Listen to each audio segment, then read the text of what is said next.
I want to thank you for being here with us for this weekly devotional, weekend devotional. I've been looking a great deal at Matthew, especially within the Beatitudes or within the Sermon on the Mount. And I began thinking about this idea of work, this idea of seeking to work, doing the things that God asks for us to do. And as in looking at these things, I come across in 1 Corinthians, the 15th chapter, in verse 58, he says, "Therefore, my beloved brothers," Paul speaking to the Christians, "be steadfast, immovable, always abounding in the work of the Lord, knowing that in the Lord your labor is not in vain." This idea, always abounding in the work of the Lord, knowing that no matter how much work there is, that work is not in vain. So often we look and we say, well, I really was wanting the day off. We wanted to go relax and enjoy and have a good time. I really am I'm too tired to go out and help whoever it is that needs to be helped.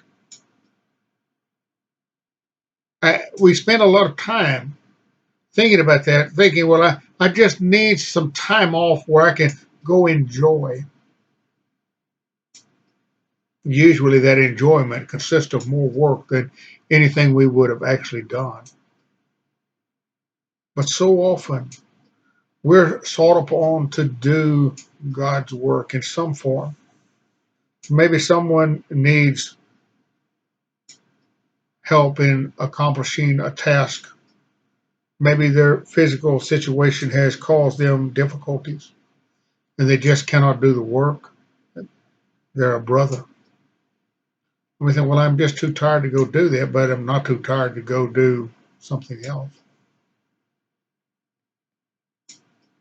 And I think we all get caught up in this idea of being tired and get caught up in the idea of wanting time to rest and relax and go and do and get tickled because I've never taken very many vacations, but several years back I took a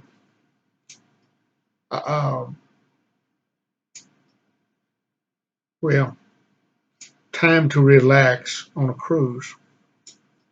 In reality, there wasn't a lot of time to relax on a cruise. There was always something to do. It took me away from the world I was in and let me catch up with some things. But truly, when I got back, I was exhausted. But we seem to think that that is something we need to relax in that manner and come back tireder than when we left. With that being said, God seeks us to do his work. But as I was going to talk about going back, I was reading the Sermon on the Mount and everything that took place there and the time that was consumed of Jesus. And as I was looking, I came to chapter 8 of Matthew. It says, "And when he came down from the mountain, great crowd followed him. And behold, a leper came to him and knelt before him, saying, Lord, if you will, you could make me clean. And Jesus stretched out his hand and touched him and saying, I will be clean. And immediately his leprosy was cleansed. And Jesus said to him, See that you say nothing to anyone, but go show yourself to the priest and offer the gift that Moses commanded for proof of them." And he spent his day teaching that as he came off of the mountain, this man sought him to heal him of leprosy. We go into verse 5, it says, "And when he entered Capernaum," this is just immediately afterwards, "a centurion came to him, appealing to him, Lord, my servant is lying paralyzed at home, suffering terribly. And he said to him, I will come and heal him." Jesus was willing to go already. And the centurion said, I understand that you can do what you need to do from right here. And so he heals that man. And then when Jesus entered Peter's house, just a short time later, whatever it might have taken to get from the edge of Capernaum into Peter's house, and he saw his mother-in-law lying sick with a fever, and he touched her hand, and the fever left her, and she rose and began to serve them. That evening they brought to him many who were oppressed by demons, and he cast out the serpents with a word and healed all who were sick. And he goes on and he continues more and more and more. And we find that the 3 years that Christ served, he was continually serving mankind, doing the work of God. I want us to notice something. In the 3 years of serving, or the 3 years of ministry, Christ never stopped serving. So times when he tried to go and find a place of seclusion, they came to him anyway, and he continued to heal them. He continued to teach them. He continued to care for them, knowing that at the end of his long road that he was going to find himself facing a cross. But when it was over,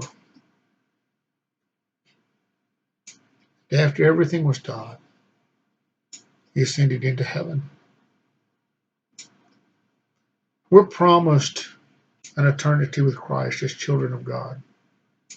If we seek to do his will, if we follow him. And yet, he says he will give us rest. Rest from sin, rest from worry, rest from the difficulties of a life here on earth. He says today, while today is the day, continue the work of God. Continue the work of God. We need to think about that, quite honestly, and we'll look at myself and say, am I doing what God asked me to do? Am I seeking to do his will and his work each day and continue on, looking toward that eternity, looking toward that day of rest, instead of dwelling upon how I might see myself as being exhausted now? Just keep doing the work of God. He said it won't be in vain. It will be for good. It will be for God. Keep seeking. I want to thank you for being here today, and may God bless.